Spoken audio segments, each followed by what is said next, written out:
ஓம் ஸ்ரீ வராகி தாயே போற்றி. என் அன்பு குழந்தையே, இந்த வராகியம்மா நான் சத்தியமிட்டு உனக்கு வாக்கு கொடுக்குறேன். நீ இதை கேட்டு முடித்த 15 நிமிஷத்தில் பெருமகிழ்ச்சியான ஒரு நல்ல விஷயம் உன் வீடு தேடி வரப்போகுது. உன்னுடைய தேவை என்னன்றதை ஒரு லட்சியமாக வச்சுக்கிட்டு அதை அடைவதற்காக அதை நோக்கியே பயணம் செய்கின்ற ஓ வாழ்க்கையில் நீ எதிர்பார்த்தது தான் இப்போ நான் உனக்கு நடத்தி கொடுக்க போகிறேன். நீ வெற்றி பெற வேண்டும் என்று தானே கஷ்டப்படுகிறாய். ஆனால் வெற்றி மட்டுமே பெற வேண்டும் என்ற எண்ணத்தை கைவிட்டுவிடு. ஏன்னா வெற்றி மட்டுமே போதாது என் தங்கமே. வெற்றியையும் தாண்டி உன் வாழ்க்கையில் நீ ஜெயிச்சு காட்டி எல்லா மனிதர்களுடைய அன்பையும் நீ பெறப்போகும் காலம் வந்துடுச்சு. வெற்றிக்கான பாடங்கள் உன்னுடைய தோல்விகளில் தானே புதைந்திருந்தது. ஒவ்வொரு முறை தோல்வி அடையும் போதும் நீ மன கஷ்டப்பட்டாலும் மன வருத்தப்பட்டாலும் மன சஞ்சலப்பட்ட போதும் கூட அதையும் தாண்டி நான் ஜெயிப்பேன்ற வைராக்கியம் உனக்குள்ளே இருந்ததால தான் இப்போது நீ ஜெயிக்கும்படியும் உனக்கான சந்தோஷத்தை அடையும்படியும் பேரின்ப பெருமகிழ்ச்சியும் உன் வாழ்க்கையில் கொடுக்க போகிறேன். தவறாக நடந்துடுமோன்னு எந்த காரியத்தையும் நினச்சி பயப்படாமல் துணிந்து எல்லா விஷயங்களையும் தைரியமாக செஞ்சுக்கிட்டே இரு. யாரையாவது பகைத்து கொள்ளத்தான் வேண்டும். பகையே இல்லாதவன் என ஒருவன் இருந்தால் அவன் வாழ்க்கையை வாழவே இல்லைன்னு தான் அர்த்தம். ஆம் என் செல்லமே, எந்த மனிதனும் முன்னேற துடிக்கும் போது அதற்கான காரியங்களை சிறப்பாய் செய்யும் போது வாழ்க்கையில் நல்ல நிலைமைக்கு வரும்போது அவனை சுற்றி எதிரிகளும் பகைவர்களும் பொறாமை எண்ணம் கொண்டவர்களும் இருக்கத்தான் செய்வாங்க. அப்படிதான் உன் வாழ்க்கையிலையும் உனக்கு எதிராக பல பேர் இப்போ இருந்துக்கிட்டு இருக்காங்க.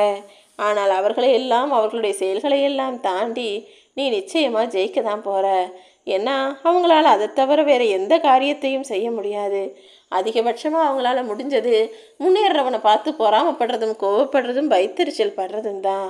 ஆனால் என் அன்பு பிள்ளையான நீ அப்படிப்பட்ட ஆள் இல்லை. உழைக்கிறதுக்கு கொஞ்சமும் தயங்க மாட்ட. கஷ்டப்படுறதுக்கு ஒருபோதும் கவலைப்பட மாட்ட. கஷ்டம் நஷ்டம் முயற்சி எல்லாத்தையும் தாண்டி தானே இப்போ நீ இந்த நல்ல நிலைமைக்கு வரப்போகிற. சில மனிதர்கள் எனக்கு தான் எல்லாமே தெரியும்னு யோசித்து குழம்பிக்கிட்டே இருப்பாங்க. அவர்களை விட நீ எனக்கு எதுவுமே தெரியாது என தெளிவான மனதோடு இருந்தினா வெற்றி தானாக உன்னை தேடி வருமேன் தங்கமே. ஏன்னா எல்லாமே தெரிந்த மனிதர்கள் என இங்கு யாருமே இல்லை. நித்தமும் மாறிக்கொண்டே இருக்கும் இந்த உலகத்தில் நிறைய புது விஷயங்கள் வந்துக்கிட்டே இருக்குது. அதனால் எல்லாரும் எல்லாத்தையும் தெரிஞ்சவங்களாக இருக்க முடியாது. எனக்கு எதுவுமே தெரியாதுன்னு சொல்லிட்டு எல்லாவற்றையும் கற்றுக்கொண்டக்கூடிய ஆளாக ஆர்வத்தோடு நீ எல்லாத்தையும் தெரிஞ்சுக்க முயற்சி செஞ்சா அதுக்காக உன்னுடைய உழைப்பை போடும்போது நான் எப்படி அதை வீணாக்கும்படி விடுவேன்? நீ ஓ மேலே வச்சிருக்கக்கூடிய நம்பிக்கை என்பது மற்றவங்க ஓ மேலே வச்சிருக்க நம்பிக்கையை விட மிக பெரியதாகவும் உயர்வானதாகவும் இருக்கணும். அடுத்தவங்க உன்னை நம்புகிறாங்கன்றதை விட நீ உன் மேலே நம்பிக்கை வச்சு என்னால் ஜெயிக்க முடியும் என்ற எண்ணத்தோடு உன் செயல்களை சிறப்பாக செய்து கொண்டே இரு. யார் உன்னை நிராகரித்தாலும் நீ கவலைப்பட வேணாம். ஏன்னா ஒரு மனிதனை அடுத்தவர்கள் நிராகரிக்கிறார்கள் என்றாலே அவன் நிச்சயம் உயர்ந்த இடத்துக்கு போவான்னு தான் அர்த்தம். யார் உன்னை வெறுத்து ஒதுக்கினாலும் நீ கவலைப்படாதே என் செல்லமே. நிச்சயமாக நான் உன்னை ஜெயிக்க வைப்பேன். இங்கு இருக்கக்கூடிய மனிதர்கள் எல்லாரிடமும் ஏதோ ஒரு திறமை இருக்க தான் செய்யுது. ஆனால் அவங்களுக்கு அதை எப்படி பயன்படுத்தணும்னு தெரியாம தான் வெற்றிங்கிறத தள்ளி வச்சுக்கிட்டும் தாமதப்படுத்திக்கிட்டும் பெறாமலுமே கூட சில பேர் இருக்காங்க. எதை எப்போது எப்படி பயன்படுத்த வேண்டும் என்று தெரிந்து கொள்வதில் தானே வெற்றியின் ரகசியமே இருக்குது. வாழ்க்கையில் மனிதர்கள் எல்லாரையும் நான் ஒரே மாதிரி தான் படைச்சிருக்கேன். யாருக்கும் எந்த ஓரவஞ்சனையும் செய்யலை. எல்லாருக்கும் தகுதிகளையும் திறமைகளையும் நல்ல நல்ல விஷயங்களையும் நல்ல குணங்களையும் அள்ளி கொடுத்து தான் படைச்சேன். ஆனால் மனிதர்களுக்கு தான் ஜெயிப்பது எப்படிங்கிற ரகசியம் புரியாமல் தான் வெற்றியை பெறாமல் நிறைய பேர் கஷ்டப்பட்டுக்கிட்டே வாழ்ந்துக்கிட்டு இருக்காங்க. நீ உன் வாழ்க்கையில் ஜெயிக்கிறதுக்கு என்ன செய்யணும்? எல்லாவற்றையும் கவனித்து பார்க்கணும். செய்யக்கூடிய செயல்களில் மன ஒருமைப்பாட்டோட தீவிரமாக சிந்திச்சு சரியாக நிதானமாக பொறுமையாக செஞ்சினா நிச்சயமாக வெற்றி உன் கைக்கரியில் வந்து சேர்ந்து விடுமேன்னு செல்லமே. எப்போதுமே குழப்பத்தில் இருக்கும்போது நீ எந்த விஷயத்தையும் சரியாக செய்ய முடியாதுன்றதை புரிஞ்சுக்கோ. இது தெரியாமல் பல சூழ்நிலைகளில் ஏதாவது ஒரு விஷயத்தை மனசில் போட்டு குழப்பிக்கிட்டே இன்னொரு விஷயத்தை செஞ்சுக்கிட்டு இருக்க. ஏற்கனவே ஒரு விஷயம் தெளிவாக இல்லை, அந்த சமயத்தில் போய் இன்னொரு விஷயத்தை செஞ்சினா அது மட்டும் சரியாகவா அமையும்? எல்லா சூழ்நிலைகளிலும் தெளிவாக சிந்திக்கக்கூடிய ஆளாக நீ இருந்தினா உன் வாழ்க்கை அழகானதாகவும் சிறப்பானதாகவும் நிச்சயமாக இருக்கும். உனக்கு நெருங்கினவங்களும் உன்னை நல்லா புரிஞ்சுக்கிட்ட உன்னுடைய உறவுகளுமே உன்னை அவமானப்படுத்தும் போது உன் வாழ்க்கையில் ஜெயிச்சு காட்டணும், வெற்றி பெற்று வாழ்ந்து காட்டணும் என்ற எண்ணம் வருகிறது தானே. அந்த எண்ணத்தில் மட்டும் எப்போதும் நீ உறுதியாக இரு.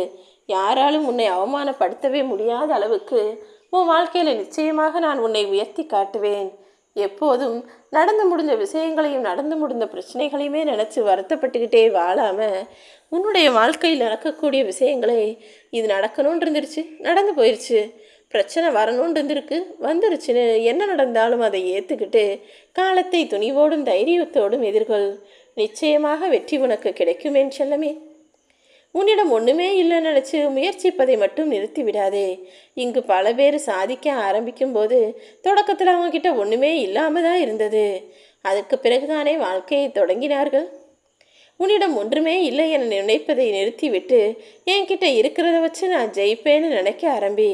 இங்கு ஜெயித்தவர்கள் எல்லாருமே தன்னை நம்பி மட்டுமே ஓடியவர்கள் என்பதை புரிந்து கொள். உனக்கு நான் நிறைய விஷயங்களை நிறைவாக கொடுத்துருக்கேன். அது உன்னுடைய குணமாக இருக்கலாம், உன்னுடைய செயலாக இருக்கலாம், உன்னுடைய சிந்தனையாக இருக்கலாம், உன்னுடைய திறமையாக இருக்கலாம். இப்படி பல விஷயங்களை உனக்கு நான் திறமையாகவும் மிக நிறைவாகவும் கொடுத்துருக்கும் போது நீ என் குறைவாக இருக்கும் விஷயங்களை நினச்சி கவலைப்படுற? நிறைவான விஷயங்களை கொண்டு நித்தமும் உன் வாழ்க்கையில் ஜெயிக்க பழகு. கேலி கிண்டல்கள் யார் உன்னை நோக்கி வச்சாலும் அதையெல்லாம் சிரிச்சுக்கிட்டு கடந்து போகக்கூடிய ஆளாக நீ இரு. முதலில் உன்னை பார்த்து கேலி செய்தவர்கள் நீ வெற்றி பெற்ற பிறகு நாளைக்கு உன்னையே தேடி வந்து உன்கிட்ட ஆலோசனை நிச்சயமாக கேட்பாங்க என் செல்லமே. ஏன்னா இன்னைக்கு அவங்களுக்கு உன்னுடைய அருமை பெருமையும் திறமையும் தெரியாமல் இருக்கலாம். உனக்கே கூட உன் திறமை சரியாக தெரியலன்னு தான் நான் சொல்லுவேன். யானைக்கு எப்படி தன் பலம் தெரியாதோ அதே போல் நீயும் உன்னுடைய திறமைகளை புரிந்து கொள்ளாத ஆளாக நின்றுக்கிட்டு தான் வாழ்க்கையை நினச்சி வருத்தப்பட்டுக்கிட்டு இருக்க. முதல்ல உன்னுடைய திறமைகளையும் நீ யார் என்பதையும் உன்னுடைய பலத்தையும் சரியாக தெரிஞ்சுக்கிட்டு வாழ்க்கையில் ஜெயிப்பதற்கான வேலைகளை செய்ய ஆரம்பி. வாய்ப்புகளையெல்லாம் நான் தவற விட்டுட்டேன், வாழ்க்கையில் தோற்று போயிட்டேன்னு உன் கண்களை நீ கண்ணீரால் மறைச்சு கொள்ளாதே. ஏன்னா அப்படி வாழ்க்கையை நினச்சி நீ வருத்தப்பட்டு நொந்து போகும் காலத்தில் தான் உனக்கான வாய்ப்பை நான் உன் கண்களில் காட்டுவேன். நீ அழுதுகிட்டே இருந்தீனா உன் கண்ணு முன்னால் இருக்கிற விஷயமே கண்ணீரால் மறைந்து போய்விடும் தானே. கண்ணீர் பெருக்கெடுத்து கண்களை மறைச்சிக்கிட்டு நிற்கும்போது நான் உனக்காக செய்ய வர நல்லதை எப்படி உன்னால் பார்க்க முடியும்? அப்படிதான் இது நாள் வரையிலும் நீ பல விஷயங்களை தவற விட்டுட்ட. இனிமேலும் அப்படி இருக்காதே என் செல்லமே. உனக்குள் இருக்கும் தனித்திறமையை உடனே கண்டுபிடி.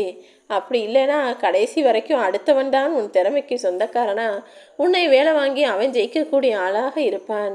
உன் திறமையை நீயே புரிஞ்சுக்கிட்டு அதன் மூலமாக ஜெயிக்க தயாராகு. எப்போதுமே நீ தேவையில்லாத விஷயங்களையும் அடுத்தவங்க பற்றின விஷயங்களையும் தான் அதிகமாக யோசிச்சுக்கிட்டு இருக்க. முதல்ல உன் வாழ்க்கைக்கு தேவையான விஷயங்களையும் உனக்கான விஷயங்களையும் யோசிக்க நேரம் ஒதுக்கு. ஏன்னா நீ அடுத்தவங்களை பற்றி யோசிக்கிறதுனால உன்னுடைய விஷயங்களை யோசிக்க உனக்கு நேரம் கிடைப்பதில்லை. தயக்கம் உடையவனும் தேவையில்லாத விஷயங்களை யோசிப்பவனும் தோல்வியை மட்டுமே அடைவான். துணிவு உள்ளவன் மட்டும்தான் வாழ்க்கையில் வெற்றிகளை பெறுவானேன் செல்லவே. எதுக்கெடுத்தாலும் தயங்கி நிற்காதே, துணிவோடு முன்னேறி செல். நீ தொடர்ந்து தோல்விகளையே சந்திக்கிறாய் என்றால் நீ மாற்ற வேண்டியது வழிகளைத்தானே தவிர இலக்குகளை அல்ல என் தங்கமே. நிச்சயமாக நீ செய்யக்கூடிய விஷயங்களை மாற்றி அமைச்சு உன்னுடைய வேலைகளை மாற்றி அமைச்சினா உனக்கான வெற்றி உன் கண் முன்னால் வந்து நிற்கும். கவலைப்பட வேணாம், நல்லது நடக்கும்.